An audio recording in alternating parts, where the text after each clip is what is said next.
That was the fabulous Erica Cody with one of her biggest tracks, Good Intentions. Now it's time for The Years That Maybe, where Familiar Face takes us through the moments that shape them. And today we are joined by Erica herself. Hello. Good morning. How are What you? to make of that VT there? We're looking at you like, oh my like, God, I'm so young. I was like, I look like a baby. Like, that's so old, but it's so lovely to look back on those. Yeah, one of your first singles, wasn't it? Yeah, one of my first singles. Yeah. One of my favourite songs I wrote. And yeah, we got to do a big video for it and everything was fab. Of course, that was a big year in your life, but you picked It was. 2008 for a really cool reason why that was a pivotal moment. Yeah, so I'm a massive Stevie Wonder fan and have been all my life. Like, I can remember probably as far back as the age of 3 hearing him being played in the house.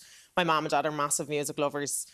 And I remember looking in the paper one day and I was like, Mom, Stevie Wonder's going to be playing in the 3 Arena. Like, we have to go. She was like, I have to get this child to Stevie Wonder. I think she actually might die. So, yeah, ended up getting... So she surprised me with tickets. We ended up going with my aunt and my uncle and my mum. And it was just... That's kind of when the lights came on for me with music, because he's a massive inspiration to me. So when I got to see him live, it was like getting to see a living legend. And it's like, you don't know if it's their first or their last time. Well, their first and last time performing in Dublin. So I was like, we have to go see him. So I was super inspired. Yeah. Because at the time, like, you were multi-talented, it's fair to say. Acting, music, sport. Did that kind of push you down the music over the other two? Kind of. Like, my parents are real sporty, so like they were never in your usual kind of 9 to 5. Like, my dad's a basketball coach, my mum does everything. Like, I couldn't even tell you, to be honest, just saving the world. So when it came to me wanting to pursue music, like, I'd always been playing basketball and then I'd be going from like basketball training to a gig or a rehearsal. So it was just, I was constantly juggling the two. But when it came down to it, I got injured playing basketball one day. I was playing at a really high level, tore my ACL. I was in college doing vocals in BIM. And I was like, do you know what? This is like a blessing in disguise. I feel like if I didn't get injured, I wouldn't have stopped. And I look back now and I'm like, I don't know how I did it. Like, I was playing 5 nights a week, games of the weekend, as well as gigging and like getting into the music scene.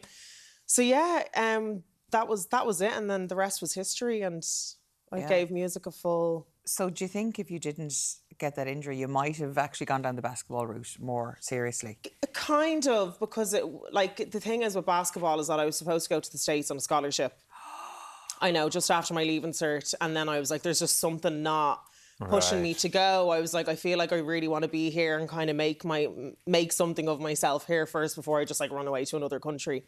And then obviously I got into BIM, studied vocals. I was like, this is like me having the best of both worlds. I'm getting to study music and then I'm also getting to play basketball on a scholarship with DIT. So it was all really...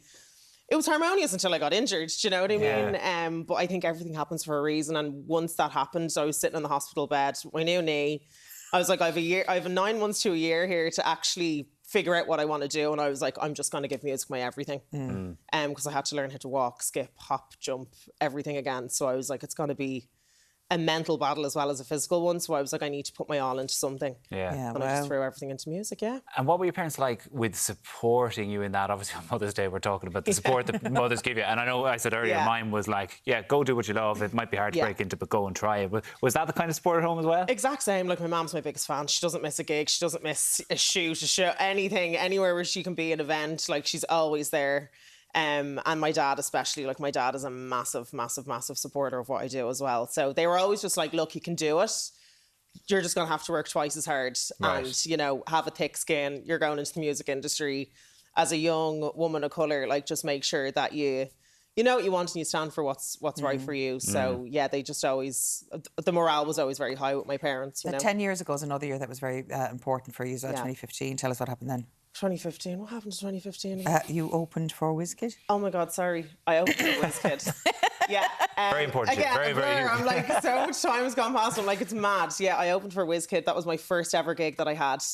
I think it was a friend of my mum's that was like promoting the show or whatever, and she knew that I was getting into music, and she goes, look, let's just throw her in the deep end. Like, if she wants to do this, like, let's give her an opportunity here. And lo and behold, it was for WizKid in City West, I think it was at the time. They had like a venue there, and Yeah, it was mad. There was like 5,000 people, I think, at the time. Now, that's like minute compared to the numbers he would be doing now. He's a massive, massive, massive artist. So it's just nuts. But still, at that age, 5,000 people must have been very intimidating, or were you loving it? Yeah, no, I went from singing YouTube covers in my bedroom to, you know, then singing one of my originals and 2 covers for him. Like, I sang like 4 songs or something at the time, and I was like, this is it. Yeah. But that's when I caught the bug. That's when I was like, oh no, this is what I really want to do. And I was only like 16.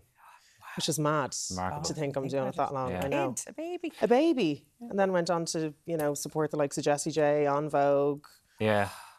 The list goes on. Ray, everything. Pinchy moments. The other year you picked was 2024 and was bringing it forward to all that kind of stuff. And that was just, I mean, another gear again, wasn't it? Well, I just think it's all kind of come full circle now, to be honest. I think for me, last year was like 2023 was a very like...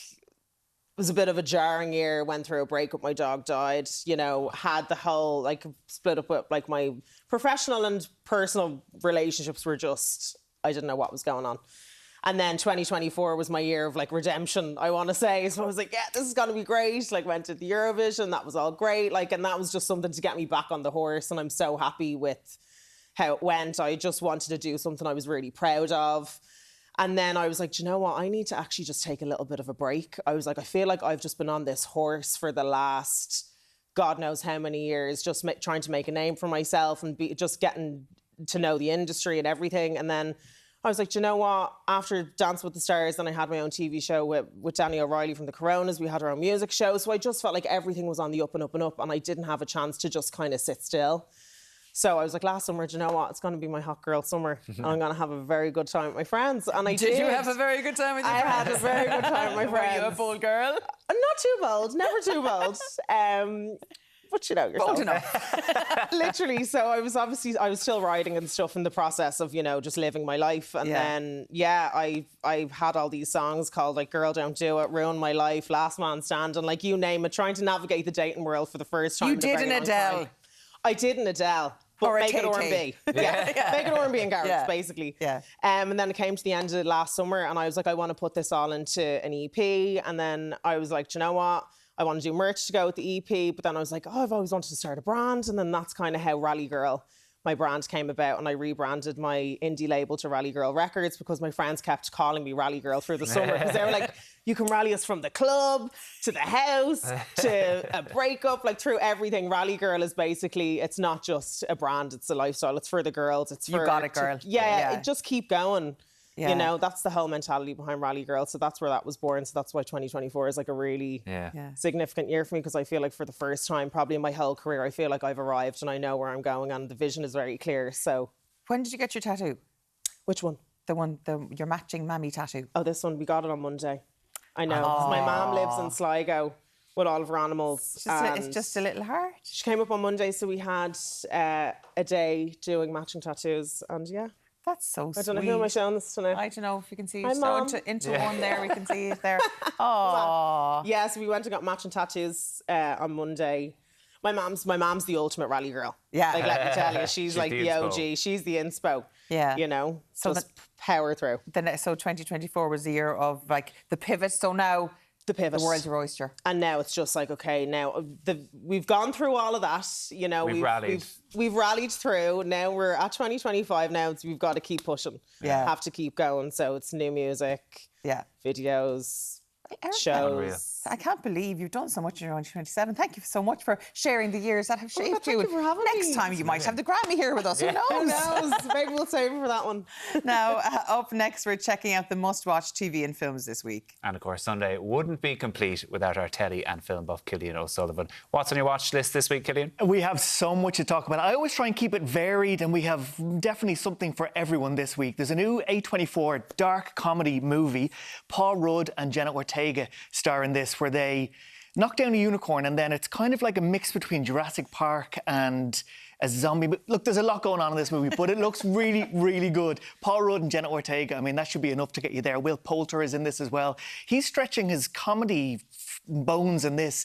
He's done a really good job as well. And also the Minecraft movie. This is a movie based on the biggest selling game ever. 300 million copies sold worldwide. And we finally have a movie for it. Yeah, you had me at Jurassic Park, I'm not going to lie to you. We're going to be back with that. Yeah, exactly. Unicorns in Jurassic Park, what more? What could you love? Killian's going to be back after the short break, and so will we. See you soon.